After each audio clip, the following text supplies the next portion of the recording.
This is Abhilash. Today we will be doing a video on how to prepare your motorcycle for a long-term storage. First, let's clean up the bike. Just make sure that you remove all the grease and the stain and debris which is left over. So we can use a dry cloth with some petrol or some kerosene. Just clean it up properly. And before we go ahead and wash, then after this, what we'll need a good wash. So this is what I normally do. I just put a cover on the horn so that the water does not get inside the horn and make it bad. So once we cover it properly, we'll go ahead and quickly have a clean wash. So you can use shampoo wash, clean it up real quick and clean, because whenever you store your bike, you want to keep it absolutely fine with no dust and grease on it, because that will eventually turn out to be rust, or it might ruin the whole bike at certain areas. So make sure you clean the underneath of your bike properly also. So a quick shampoo wash would remove all the grease and stain and the petrol that we just used before. So let's just quickly go and wash the rims and all the bike completely.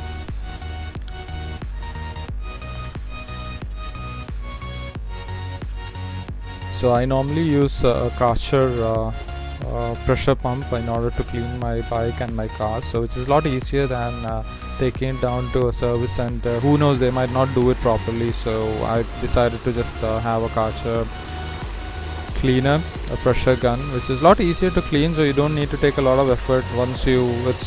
It has quite a decent amount of pressure, so it cleans it properly. Now the cleaning is done. Let's leave the bike for a few seconds to dry up. The water all drops off, and then we'll use a dry cloth and clean the bike.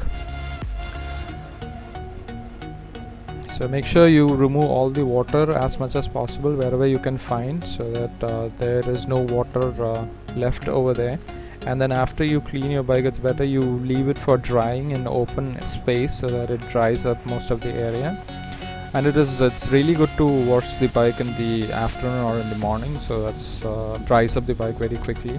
Now the next thing what we'll need to do is we'll have to empty the tank. So we'll need to remove this pipe, that is the pipe that goes from the tank to the carburetor.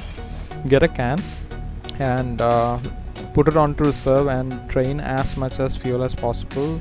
Even if you can drain it till the last drop, that is good. So we have to empty the tank completely.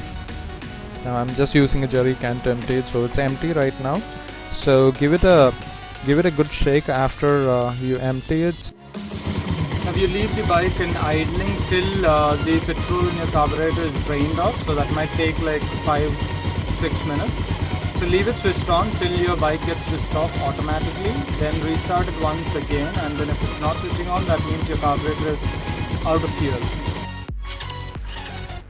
Try giving it a quick start if it's not starting up, so that means it's completely empty. And like I said, give it a good shake also to make sure all the petrol is out of your tank. Try restarting it, and if it's not starting, yeah, we are good right now. We don't have any fuel left over in it. Now the next thing what we'll need to do is we'll have to remove the battery to keep your battery safe, and to make sure that nothing goes wrong on your long storage time. Get your screwdriver kit or your spanner kit, and then we'll need to take off the cover first. And like what we are doing right now, we'll need to remove the terminals first.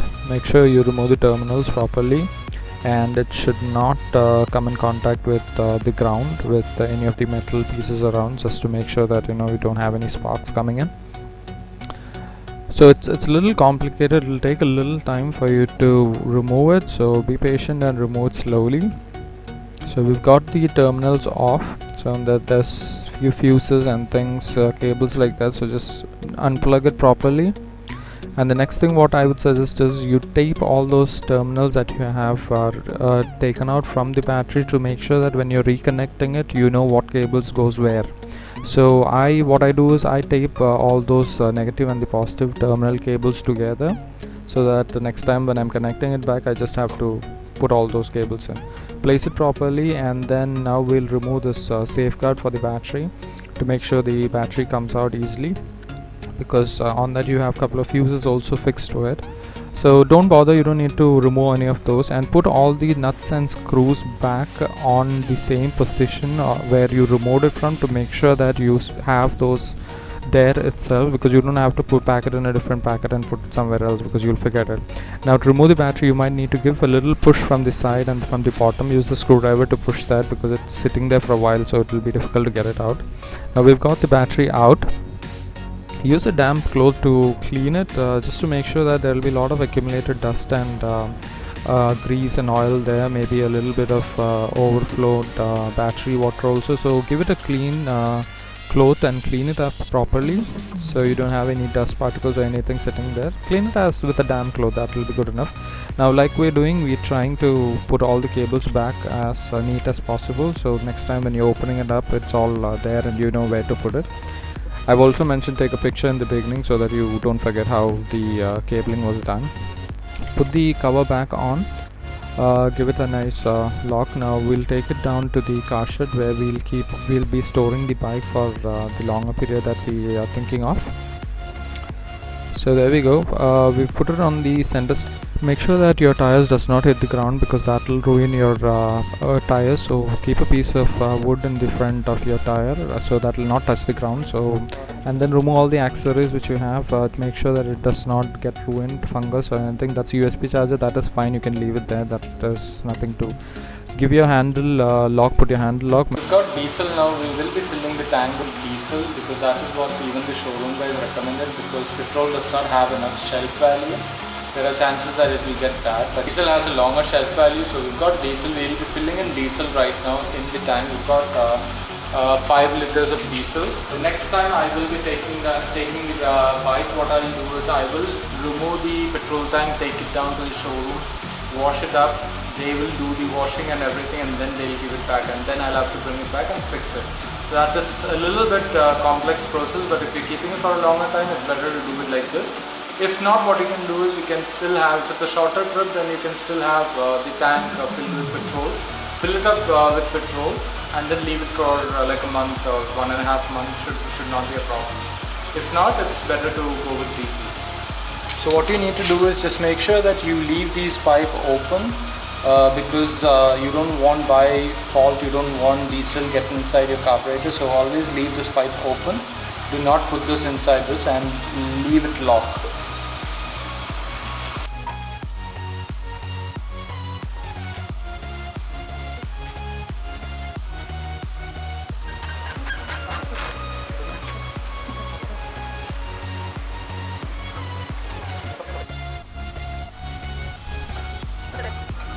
So we've just filled in the diesel there, so give it a decent shake so that it spreads all over the tank and it sits properly. So, and then put your handle lock. There we go. Then if you've got a bike cover it properly, so that there's no settlements or dust settlements that comes and settles. So if not, you can use a plastic cover or something to cover it up. And there we go, that's done. So we've got a decent cover. So that is the video about preparing your bike for a long-term storage.